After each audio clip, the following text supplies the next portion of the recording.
13 de janeiro. Seja muito bem-vindo ao plano de leitura anual da Bíblia com Lana e Rosânia. Vamos lá, hoje nós estamos em Gênesis 36 a 37. Os descendentes de Esaú. São estes os descendentes de Esaú, também chamado de Edom. Esaú casou com 2 mulheres do país de Canaã, isto é, com Ada, filha de Elon, o Eteu, e com Olibama, filha de Aná e neta de Zibeão, o Eveu. Esaú casou também com Basemate, filha de Ismael e irmã de Nebaiote. Ada foi mãe de Elifaz, Basemate foi mãe de Reuel, e Olibama foi mãe de Jeús, Jalã e Corá. Esses foram os filhos de Esaú que nasceram quando ele estava morando na terra de Canaã.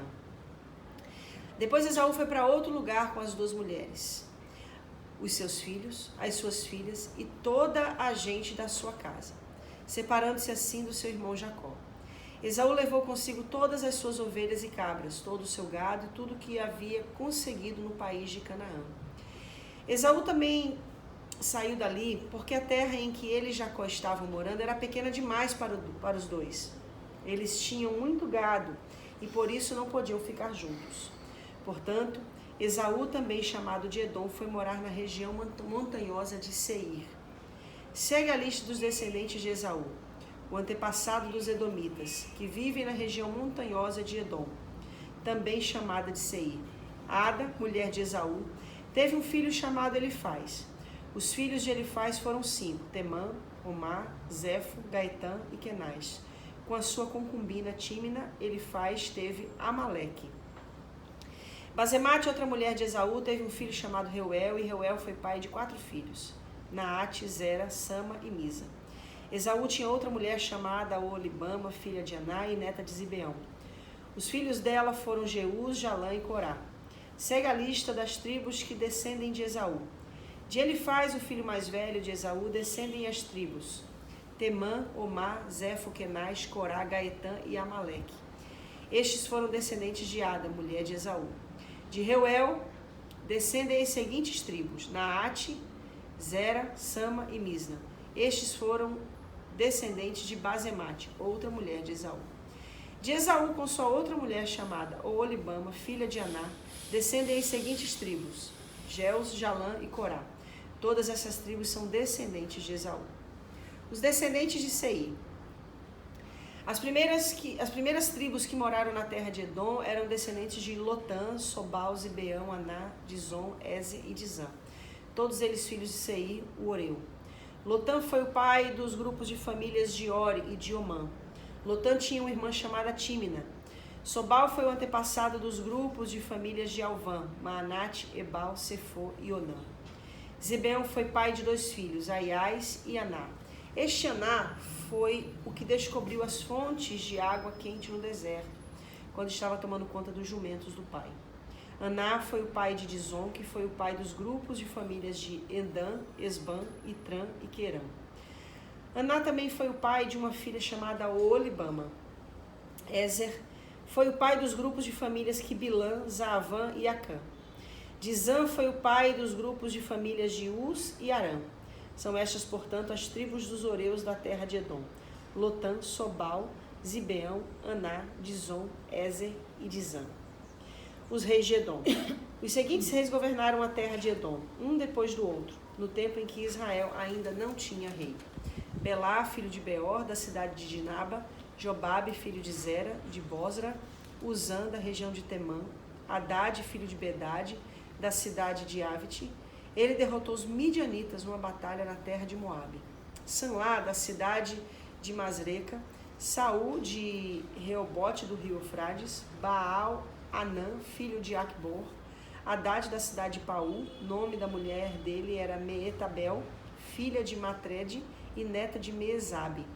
De Esaú vieram as seguintes tribos edomitas: Tímina, Alva, Getete, Olibama, Elá, Pinom, Kenaz, Temã, Misma, Magdiel e Irão. A região em que morava cada uma dessas tribos recebeu o nome da sua tribo. Gênesis 37. Jacó ficou morando na terra de Canaã, onde o seu pai tinha vivido. Esta é a história da família de Jacó. Quando José era um jovem de 17 anos, cuidava das ovelhas e das cabras, junto com seus irmãos, os filhos de Bila e de Zilpa, que eram mulheres de seu pai. E José contava ao pai as coisas erradas que os seus irmãos faziam.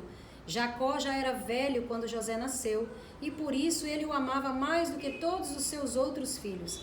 Jacó mandou fazer para José uma túnica longa de mangas compridas.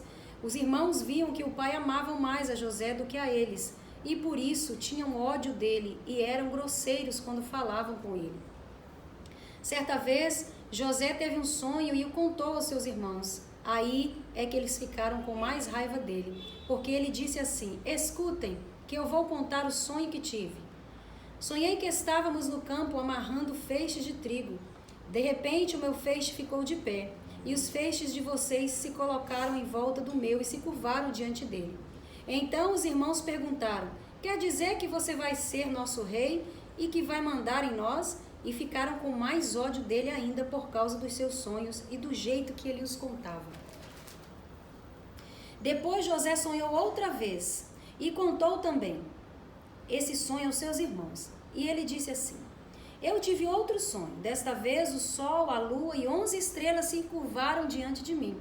Quando José contou esse sonho ao pai e aos irmãos, o pai o repreendeu e disse: o que quer dizer esse sonho que você teve?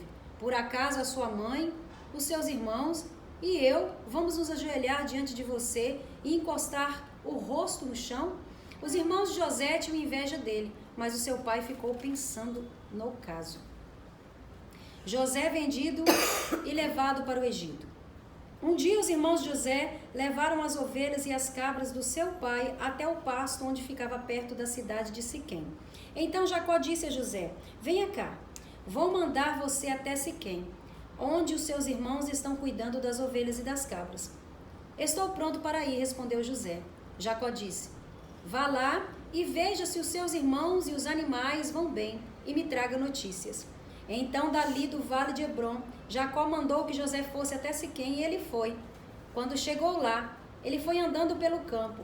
Aí um homem o viu e perguntou: o que você está procurando? Estou procurando os meus irmãos, respondeu José. Eles estão por aí, em algum pasto, cuidando das ovelhas e das cabras. O senhor sabe aonde foram? O homem respondeu: eles já foram embora daqui. Eu ouvi quando disseram que ia para Dotã. Aí José foi procurar os seus irmãos e os achou em Dotã. Eles viram José de longe e, antes que chegasse perto, começaram a fazer planos para matá-lo. Eles disseram: lá vem o sonhador. Venham, vamos matá-lo agora. Depois jogaremos o corpo no poço seco e diremos que um animal selvagem o devorou. Assim, veremos que vão dar os sonhos dele. Quando Rúben ouviu isso, quis salvá-lo dos seus irmãos e disse: não vamos matá-lo, não derramem sangue. Vocês podem jogá-lo nesse poço, aqui no deserto, mas não o machuquem. Rúben disse isso porque planejava salvá-lo dos irmãos e mandá-lo de volta ao pai. Quando José chegou ao lugar onde seus irmãos estavam, eles arrancaram dele a túnica longa, de mangas compridas, que ele estava vestindo. Depois o pegaram e jogaram no poço que estava vazio e seco, e sentaram-se para comer. De repente, viram que ia passando uma caravana de ismaelitas que vinham de Gileade e ia para o Egito. Os seus camelos estavam carregados de perfumes e de especiarias. Aí Judá disse aos irmãos: o que vamos ganhar se matarmos o nosso irmão e depois escondermos a sua morte? Em vez de o matarmos, vamos vendê-lo a esses ismaelitas. Afinal de contas, ele é nosso irmão, é do nosso sangue. Os irmãos concordaram. Quando alguns negociantes medianitas passaram por ali, os irmãos de José o tiraram do poço e o venderam aos ismaelitas por 20 barras de prata. E os ismaelitas levaram José para o Egito. Quando Rúben voltou ao poço e viu que José não estava lá dentro, rasgou as suas roupas em sinal de tristeza. Ele voltou para o lugar onde os seus irmãos estavam e disse: o rapaz não está mais lá, e agora o que é que eu vou fazer? Então os irmãos mataram um cabrito e com o sangue mancharam a túnica de José. Depois levaram a túnica ao pai e disseram: achamos isso aí. Será que é a túnica do seu filho? Jacó o reconheceu e disse: sim, é a túnica do meu filho. Certamente algum animal selvagem o despedaçou e devorou. Então, em sinal de tristeza, Jacó rasgou as suas roupas e vestiu roupa de luto. E durante muito tempo ficou de luto pelo seu filho. Todos os seus filhos e filhas tentaram consolá-lo, mas ele não quis ser consolado e disse: vou ficar de luto por meu filho até que vá me encontrar com ele no mundo dos mortos. E continuou de luto por seu filho José. Enquanto isso, os midianitas venderam José a Potifar, oficial e capitão da guarda do rei do Egito. Por onde nós vamos começar? Ai, é tão rico nessa passagem de Gênesis, né? Eu vou falar rapidamente sobre algo que já foi falado e algo que sempre que eu leio essas passagens, ela me remete a esse desejo, a essa necessidade que nós temos de guardar os nossos segredos, que são segredos com Deus, né? José aqui, ele contava todos os sonhos, né? Tudo que Deus mostrava para ele em sonho, ele contava para os irmãos, para o pai. E, na verdade, era incompreensível até para ele naquele momento, né? Não só para os irmãos e para o pai, né? Era incompreensível para ele. E aí, o que eu pego para mim, rapidamente, nesse contexto aqui de Gênesis? Muitas vezes, a gente sai contando para todo mundo os nossos planos, né? Os nossos projetos, aquilo que nós queremos fazer, realizar, aquilo que nós já trazemos da nossa infância, da nossa juventude, que a gente quer fazer. E muitas vezes, muitas coisas, a gente não é para contar tudo, né? A gente precisa guardar segredos com Deus. Compartilhar as nossas bênçãos? Sim. Até partilhar, se possível for. Mas há um tempo para todas as coisas. A Joyce Meyer até tem um livro, né, que fala Eu e Essa Minha Boca Grande. Exatamente, é mais ou menos por aí. Né? Que fala tudo, que conta tudo, né? E que não espera o momento certo de revelar as coisas. E por trás ali da atitude dos irmãos, eu vejo essa inveja, né? Essa vontade, igual a gente sempre fala, né? Como você falou. Não, eles não... Inveja não é querer que você... Não é querer o que você tem, mas é querer que você não tenha. Tipo assim, eu não quero o que você tem, mas também você não vai ter. Né? A inveja, ela se caracteriza nessas atitudes, né?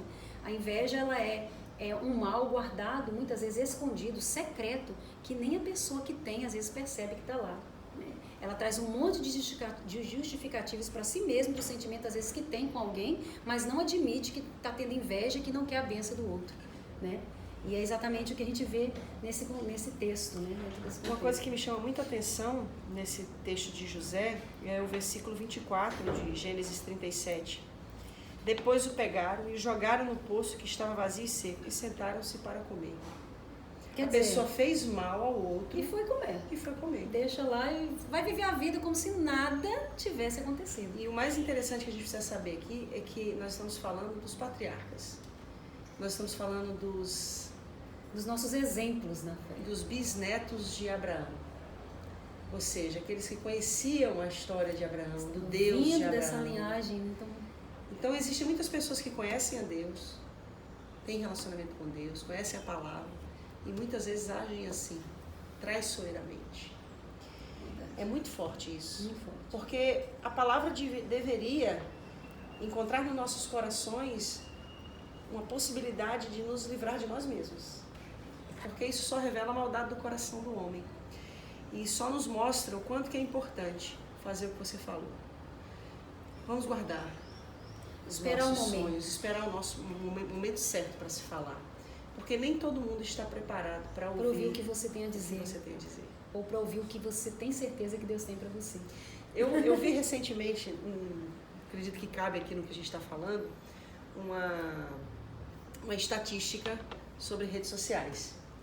E nessa estatística dizia o que acontecia quando um amigo seu, um amigo meu, um amigo das pessoas sai de férias e começa a postar fotos nas redes sociais.